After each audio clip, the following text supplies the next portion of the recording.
There. I'm trying to make this video as succinct as possible, but you know me, I tend to ramble. So I'm on like the third take, so forgive me if sometimes I sound a little canned. I'm saying some things again the third time. But I am so glad to be back. I'm so glad to be talking to you again and communicating and reaching out.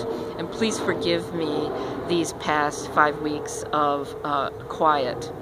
I've needed to do that because I have been a mess. I've been, in some ways, quite lost.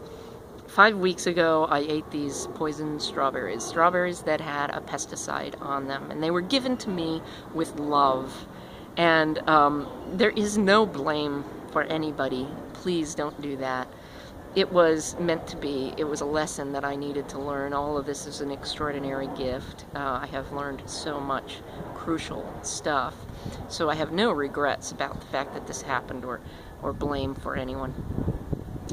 And you know, the fact of the matter is, I just love the fact that in the mythological tale that is this journey for me, there came a scene involving poison berries. How awesome is that in terms of the story? The story just gets better and better.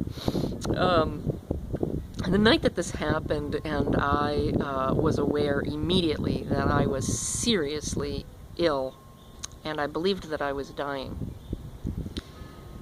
I thought at the time that I was choosing to die peacefully, choosing not to resist death, that I would have rather died there after this beautiful day, in this beautiful location, than go to a hospital, which I personally have trouble with, hospitals, and go through what I thought would be, you know, extreme measures. But there was something else that was going on that was deeper than that. On the surface, I thought I was making a choice to die in peace, but in fact what I was doing was choosing to run away from what I believed would be serious illness. And it was serious illness, but in the end, it's not deadly. I've survived it. But it was a fear, actually. I was making a choice between love and faith, that everything would be okay, even if I was seriously ill, and fear of being seriously ill and all that meant to me. And when you run away from something, it pursues you. That's how it works. What you resist persists, and what you fear is the monster on your back. And I was running away from the possibility, the fear of being sick. This opened a door. It was almost as if I invited one fear in to entertain, and all the other fears came around saying, well, wait a minute, we're besties, me and that fear, so you got to invite me in too, because, you know, like, we're like this, we got to be together. And then it just led to another and another and another until all my monsters were at the door. And I was so very sick, and I now understand very, very clearly, and I'm deeply grateful for this. Now I understand better as a healer. The key is your digestive system. Naturopaths have been talking about this entire time that I have been involved in healing. And they're right. They're absolutely right. There is, in fact, science has proven that you have more neurotransmitters in your gut than in your brain. And the digestive system, the gut-mind relationship is so very true. Because from the moment that I destroyed my digestive system, I lost control of my thoughts. And they just started skittering all over, and I just laid there in misery watching them, and I felt helpless, and I felt hopeless, and I felt out of control. And I didn't get them under control. I feel like it almost felt as if a reset button was pushed, and I went back into the days where I lived in fear and anxiety, but tried to be strong. And I didn't know who I truly was, and I was not in control whatsoever of the thoughts that I was entertaining. I was letting my thoughts run wild. And it's like a momentum. When I was so sick and I was just not feeling control over my thoughts, it was like a cascade or a waterfall. It started with a few drops, and then it just built up and built up and built up. And the more that I focused on, oh my God, I am so sick, I feel so sick, the worse I felt. And the more fears came up. And then it kind of cascaded into, well, I feel so sick. Now, why am I so sick? I don't know why I'm so sick. What is this all about? And then it was, the next thing you know, it was, well, what will I do if I'm so sick? If I'm sick again? What if I can't walk anymore? And so you see how this just went into all of these fears. It just snowballed.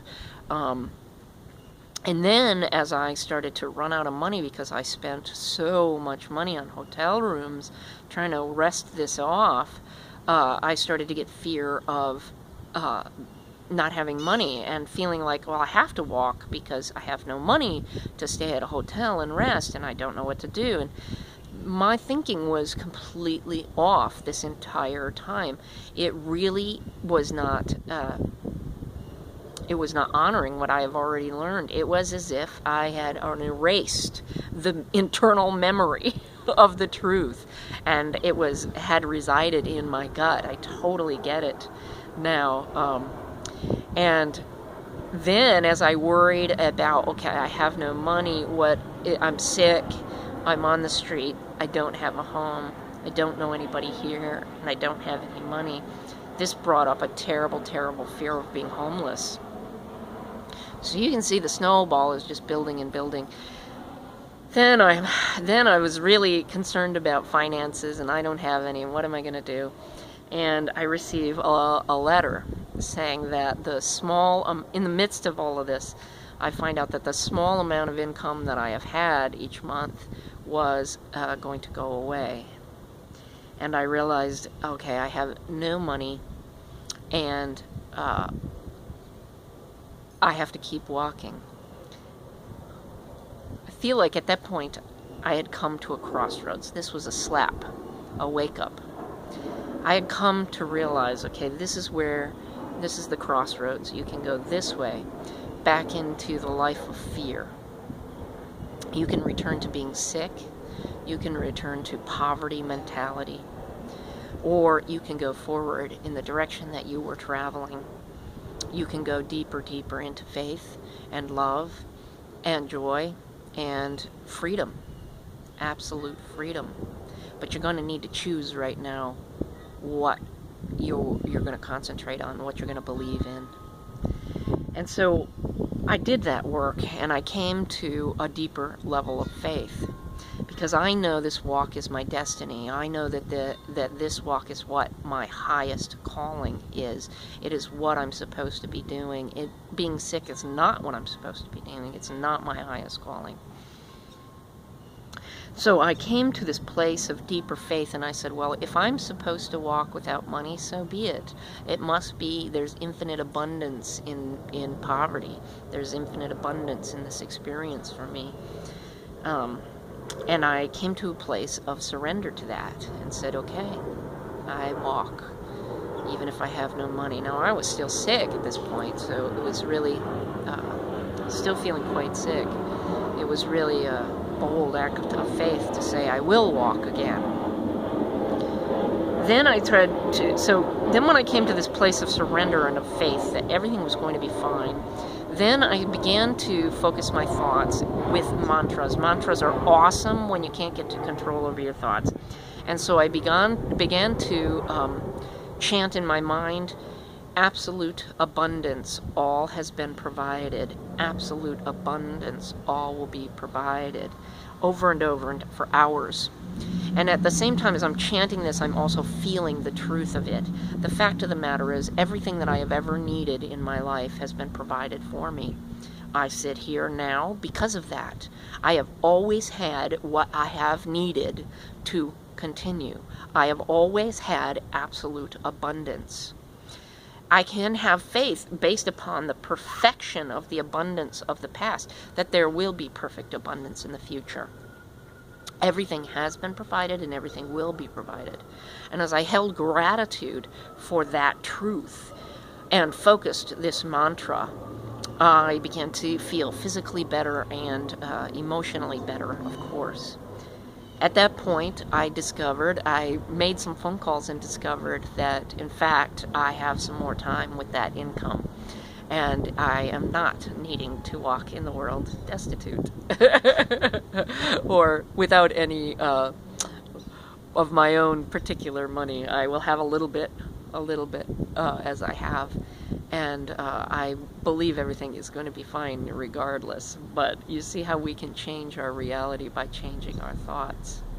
Faith, surrender, and then focus. At that point, I really began to focus on the feeling, as rather than sit there and think about, oh, I'm so sick, I have a migraine, and I had a migraine for 2 weeks. These muscle spasms from the nerve damage, from the chemical, like I was having a lot of muscle spasms in my jaw and neck and back, and this was making it impossible for me to walk. As I walk, I'd be going into spasms. It was exaggerated. It's all nerve-related, nerve damage. But what I decided to do was focus on the feeling of walking as I had been, with my full strength, my full energy, and all that joy. And I just started picturing for hours and hours every day, picturing myself walking, pushing the cart. Kike is there. I'm meeting people. I'm hugging people. The sun is out. There's birds. I'm picturing it in every intricate detail. The feel of my feet, the feel of going, of progressing, the joy. Started to focus on that and immediately started to feel better. Immediately, physically, took a huge jump in terms of my recovery. Then I started to, in my meditation, I remembered, it's as if I, like I say, my memory was really erased. I know all this stuff, but I had to start over as if I was rediscovering it all. So in my meditation, then I started to I lined up my chakras and sat straight and allowed the power and love, the light of love to come through my crown chakra and through my entire body, and I imagined it breaking through all barriers, dissolving all blockages, and healing everything that needed to be healed. And I continue to do this, and since I've been doing this for the last 2 days, I've not had a migraine. I have much, much less muscle spasms. I am feeling much better, and finally I understand, okay, I can heal myself. Duh. I've done it before. As any of you who have known me for a while know that I have healed myself. And I can. I'm not powerless. I can do it with focused attention on health, gratitude for what I do have, surrender in faith that everything is in perfection no matter how it is, how it appears on the surface. It certainly was the case last time I was ill. All that illness gave me a brand new life. And I'm so grateful for it because I love my new life. This is the life that I was meant to live. And I didn't get it without having illness to show me how to get here. So the fact is that if I were ill again, that would be a blessing as well.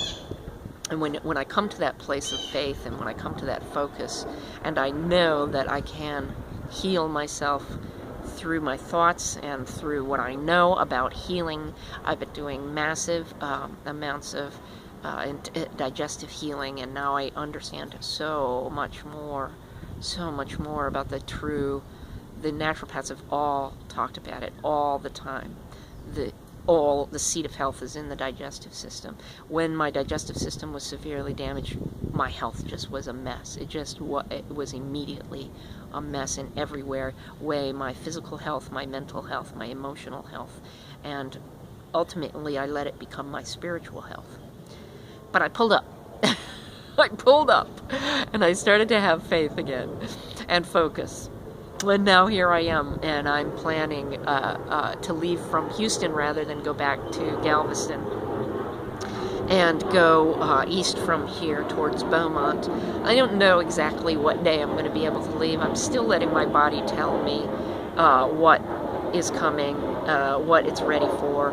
I'm going to go on a test walk today with Kike. Still have some muscle spasms. I'm going to keep doing my focus, keep focusing my mind, keep eating the probiotics, prebiotics, organic fruit and vegetables that are cleaning me out and restoring my balance. And I believe I'll be walking very soon again.